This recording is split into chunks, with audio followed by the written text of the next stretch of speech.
నేటి కార్యక్రమానికి విచ్చేసినటువంటి పెద్దలు, బహుజన పితామహులు, గత 4 దశాబ్దాలుగా ఉద్యమమే తన జీవితంగా, ఉద్యమే తన ఊపిరిగా, తను చదువుకున్న చదువు, తనకు తెలిసిన జ్ఞానం అన్నీ కూడా జాతికి అంకితం చేసినటువంటి మన బహుజన పితామహులు నారాయణ గారికి, అదేవిధంగా ఈ కార్యక్రమ నిర్వాహకులు ఎవరైతే ఉన్నారో గత 2 దశాబ్దాలుగా 20 ఏళ్ల సంధిగా తను విద్యార్థి దశ నుంచే ఉద్యమాల బాటలు ఎంచుకొని మన సతీష్ అన్న గారు 1 కాదు 2 కాదు ఎన్నో రాజకీయ పార్టీలు తనకు అవకాశాలు ఇచ్చినా కూడా నాకు రాజకీయాలతో సంబంధం కాదు, నేను పుట్టిన నా బహుజన జాతికి ఎంతో కొంత చేయాలని. ఎందుకంటే అన్న గురించి చెప్పాలంటే తన వంశంలో వాళ్ళ తాతల నుంచే సంపన్నులు, వాళ్ళ తాతల ముత్తాతల కానీ కూడా శ్రీమంతులు.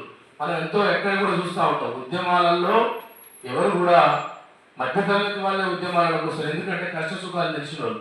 కానీ చిన్నప్పటి నుంచి కూడా ఆర్థికంగా స్థిరపడిన ఇప్పుడే వేదిక ఇచ్చేసినటువంటి మా సారు చిరంజీవి సార్ వేదికపైకి రావాల్సిందిగా కోరుకుంటా ఉన్నాం. సతీష్ అన్న గారి గురించి మనం చెప్పుకోవాల్సినటువంటి అవసరం ఉంది.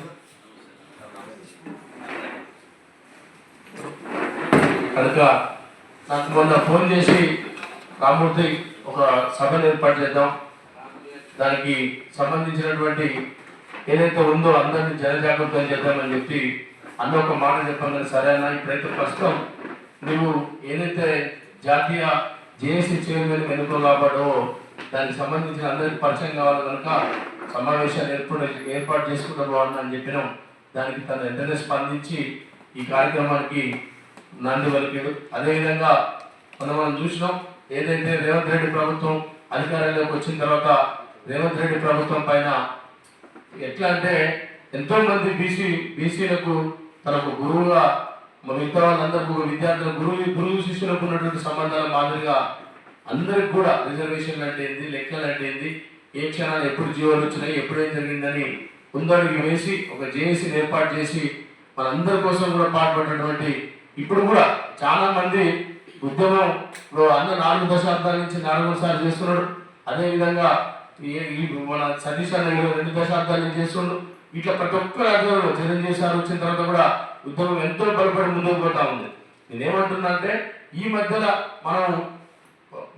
మన సీనియర్లు ఎవరైతే కలగన్నారో వాళ్ళ కళలన్నీ కూడా ఇప్పుడు వాళ్ళకు సాకారం దగ్గరకు వస్తున్నాం. మనం చూసి 42% అయిపోయింది అనుకున్నాం, కానీ ఇదైతే అగ్రవర్ణాల కుట్రలు జరుగుతున్నాయి. ఇవాళ 1 కాదు 2 కాదు, ఆ రోజు బంధువులు పిలిపించిన రోజు మనం పుట్టిన చూస్తే అమ్మ అయిపోయిందా అనుకున్నాం మేము, కానీ ఏం జరిగిందో ఏమో వాళ్ళు ఎమ్మటే కాలు బట్టి ఎంత గుంజి అంటే ఇవన్నీ కుట్రలో భాగంగా జరుగుతూ ఉంటాయి. జేఏసీ ఏర్పాటు చేసిన తర్వాత ప్రతి ఒక్కరికి ఉద్యమకారులకు ఒక సోషల్ జస్టిస్ వచ్చింది.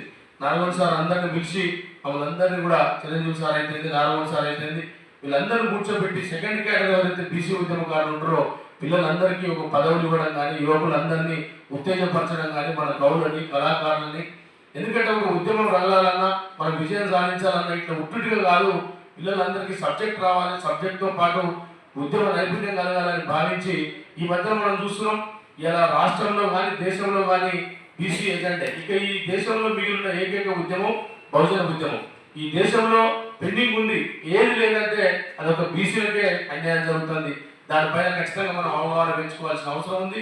మనందరికీ ఒక పంతులు ఉన్నారు, మనం ఎవరు లేరు, ఇది ఎట్లా అనుకోవాల్సిన అవసరం లేదు. ఇలాంటి సభలు సమావేశాలకు ఎంత అటెండ్ అయితే మనకంత జ్ఞానం వస్తుందని మనం ఒప్పుకోవాలి, మనం అందరం కూడా దాన్ని ఏకీవించాలి. ఇక మిగతా నాయకులు ముఖ్యంగా ఎవరైతే వచ్చారో మా బైర్శేఖర్ అన్న కూడా గత 2 దశాబ్దాల నుంచి కూడా ఎందరితోనూ ఉద్యమాలు, తనకు ఎక్కడ మీటింగ్ ఉంటే కూడా అక్కడ మీటింగ్ అటెండ్ అవుతూ ఉంటాడు, ఏడాదికి పోతూ ఉంటాడు.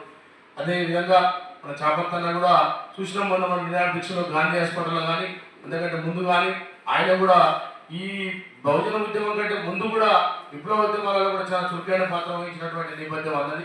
మన డప్పు స్వామి తమ్ముడు గురించి చెప్పాలంటే తమ్ముడు 15 ఏళ్ల నుంచి కూడా పిహెచ్డి స్కాలర్ అయ్యి కూడా ఇదే పాట పాడతాడు, ఎక్కడ రాజకీయ పాటలు పాడాడు. ఎంతో మంది అడిగినా కూడా తమ్ముడు ఇప్పటి వరకు ఒక పాట కూడా ఇవ్వలే. పాడితే బీసీ పాట, లేకపోతే చదివితే పుస్తకాలు అవే. డప్పు స్వామి నేపథ్యం రాష్ట్ర ఉపాధ్యక్షుడు రఘు గారికి, అదేవిధంగా రాజశేఖర్ గారికి, ఇక్కడికి వచ్చేసినటువంటి జిల్లా అధ్యక్షులందరూ కూడా హృదయపూర్వక ధన్యవాదాలు తెలుపుకుంటూ ఈ రోజు కార్యక్రమాన్ని నిర్వహించిన సతీష్ అన్నకు ప్రత్యేకంగా ధన్యవాదాలు తెలుపుకుంటున్నాం. మీ అందరికీ ఒకటే విజ్ఞప్తి చేస్తున్నాం, రాష్ట్రంలో ముగ్గు గిచ్చులు ఆటలు నడుస్తున్నాయి బీసీల పట్ల. అంటే నేను పైన గిచ్చుతా నువ్వు కింద నవ్వు, నేను కింద గిచ్చుతా నువ్వు పైన నవ్వు అన్న మాదిరిగా బీసీలని కాళ్ళు బట్టి కాళ్ళ మధ్యలో కర్రలు పోరాటాలు పెడుతున్నారు. అది మనం తప్పకుండా మన పెద్దల కాంచి మనం నేర్చుకోవాల్సినటువంటి అవసరం ఉంది. మనం చూసినాం కదా, మేము ఏ వల్లే ఎంతో శాంతియుతంగా ధర్నా చేసినాం 42% గురించి. కానీ నిర్దక్షరంగా నైట్ 12 గంటలు తీసుకుపోయి జైలు వేసారు. ఇదేంద్ర నాయన మేము పగలగొట్టడం కాదు, లేకపోతే నిలబొట్టడం కాదు, అందరూ దాన్ని శాంతియుతంగా రాజ్యాంగబద్ధంగా కూడా ప్రకటన చేసినాం. రేపు బంద్ ఉంటుందన్నా కూడా ఏ ఒక్కరు కూడా ఏనుకుంటా అన్ని నడుపుకుంటూ పోయారు. ఏదో పిల్లలు మాట్లాడితే దాన్ని పనిచేయాలని చెప్పినందుకు కూడా మా మీద పెట్టడానికి శిక్షలు పెట్టారు. ఆయన కూడా మన నరగొండ స్పందించాడు, చిరంజీవి సార్ స్పందించాడు, అందరూ స్పందించి మాకు నరగొండ నా ఇంటి వరకు వచ్చి కూడా నన్ను మందలించి తమ్ముడు నీకు అరెస్ట్ అయితే ఏం కాదు, భయపడాల్సిన అవసరం లేదని చెప్పి నన్ను బయటకు తీసుకొచ్చాడు. కృష్ణ కూడా దీన్ని అనుకున్నాడు. కాబట్టి మేము ఒకటే చెప్తున్నాం, చట్టసభలలో బీసీలకు రిజర్వేషన్లు కల్పించాలి. చట్టసభలలో బీసీలకు రిజర్వేషన్లు కల్పించాలంటే అది పోరాట మార్గం ద్వారా తప్ప రెండో మార్గం ద్వారా రాదు. ఆ పోరాట మార్గాన్ని మనం అందరం కూడా సిద్ధంగా ఉండాలి. ఇవాళ చిన్న చిన్న సభలతో తెలంగాణ ఉద్యమాన్ని చూసినాం కదా, తెలంగాణ ఉద్యమంలో ఏ చిన్న సభ కూడా నలుగురు కలిసి మీటింగ్ పెట్టుకున్నది 4 లక్షల మంది కలిసి మీటింగ్ జరిగినాయి. అట్లాంటి ప్రతి ఒక్కరు పని చేయడం వల్లనే తెలంగాణ మనకు సాధ్యమైంది. అదేవిధంగా బీసీ రాజ్యాధికారాన్ని కూడా మనం సాధించుకోవాలంటే ఎంతగానో మనం కృషి చేయాల్సినటువంటి అవసరం ఉంది. ఇక మరొక ముఖ్య అతిథి ఎవరంటే మన రామకృష్ణ సార్.